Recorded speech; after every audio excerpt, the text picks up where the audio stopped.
What's going on, guys? Alex here with Chainsaw Man chapter 130. And gotta be honest with you guys, I wasn't sure if I wanted to make a video going over this chapter because at first glance, there wasn't much about this chapter that stuck out to me besides the major cliffhanger at the end that I'll get to.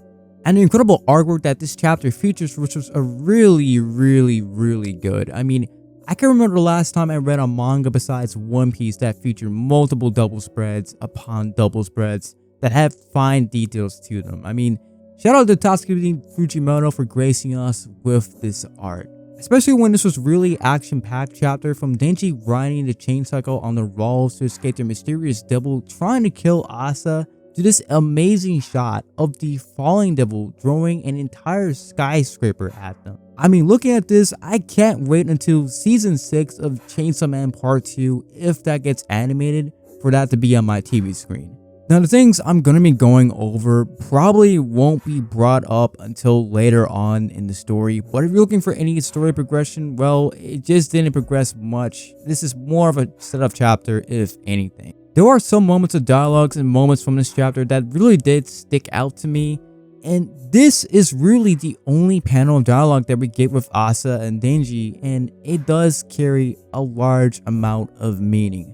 Now, Denji thinks that he's the one that turned the motorcycle into the chainsaw cycle, which is honestly a funny moment because if this was anyone like Aki, Kishibe, or even Power, I feel like they would realize that Asa has something to do with this. Especially when this isn't the first time Denji actually heard Asa screaming out, turning an object into a weapon, and he's actually heard it now at least 2 other times. The first time when Yuru made a sword out of Yuko's legs and attempted to kill Denji, and of course at the end of Denji and Asa's first date when Yuru took over and tried to turn Denji into a spinal cord sword straight to his face. And Denji, being Denji, just acts like it's just a weird way of saying goodbye, which, I mean, given everything that Denji's been through and the people that he's met, is actually a pretty reasonable assumption.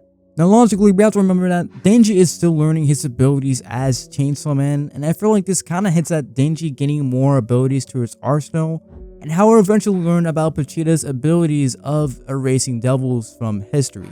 At least right now, with the devils he's facing compared to Part 1 seemingly being significantly stronger than they have been, or at least it's been foreshadowed that they're going to end up being stronger somewhere within Part 2. It almost seems necessary at this point that Denji has to get stronger or has to get some type of buff for him to stay relevant within the actual story. And when Denji says this, Asa looks like she's contemplating telling him that it was her, and I wonder now that at the end of this arc, if she'll tell Chainsaw Man the truth, or at least some level of the truth of the situation that she's found herself in. And in the next piece of dialogue, Asa says that fake Chainsaw Man said that if we can outrun the tentacles that are trying to kill them, they can make it. And Denji asks Asa if she actually believes fake Saw Man, and she claps back by saying that, well, he saved us, didn't he?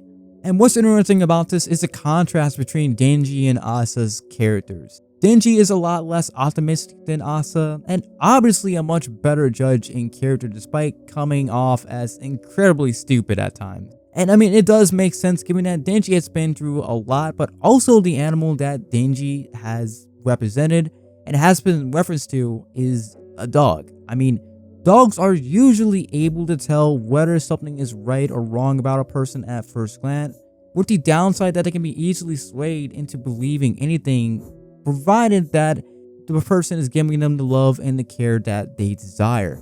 I mean, at the beginning of Part 1, Denji was able to see through Makima's facade that she put around herself easily, and like a dog, he was easily swayed to stay with her, not only out of safety and affection, but also because of the fear that factored into it. Unlike Asa, who in large part was a lot more intelligent and also a lot more open-minded despite having the rough life that she's had, but like a cat can be very gullible, such as her believing that Yoro is going to kill her and at least try to take over her body completely, although in the recent chapters this has really been Yoro this bluffing about, well, taking over her body completely. And if I had to give my own opinion, I tend to agree with Denji that fake Saw Man probably shouldn't be trusted. I mean, speaking factually, it's suspicious that he would know that much information on the falling devil in the situation that Asa's in, on top of killing Yuko, who did have it coming after airing out of school. But I mean, let's face it, it's still a huge, big red flag. And on top of that, the door in which the fallen double and Fixo Man appeared in is a direct reference to the door featured on volume 14, which has the famine double standing in front of it. And we all know that the famine double, likely like Makima, is playing a game of 4D chess that no one is going to be able to comprehend, say the famine double, until it's pretty much revealed to us at the end of part 2. But considering how Denji's instincts when he acts on them and no one influences his decisions turn out to be correct, I think this is Fujimoto's way of saying that Fixo Man isn't someone that we should trust so easily. And then the final panel that I feel is the most important shows that this strange double we saw in Hell earlier in the chapter has actually materialized on Earth using one of its tentacles, and we see this double with a giant mouth open up that is about to eat Asa and Denji, and that is where the chapter ends off. And seeing this image now really does make me question what double this could possibly be.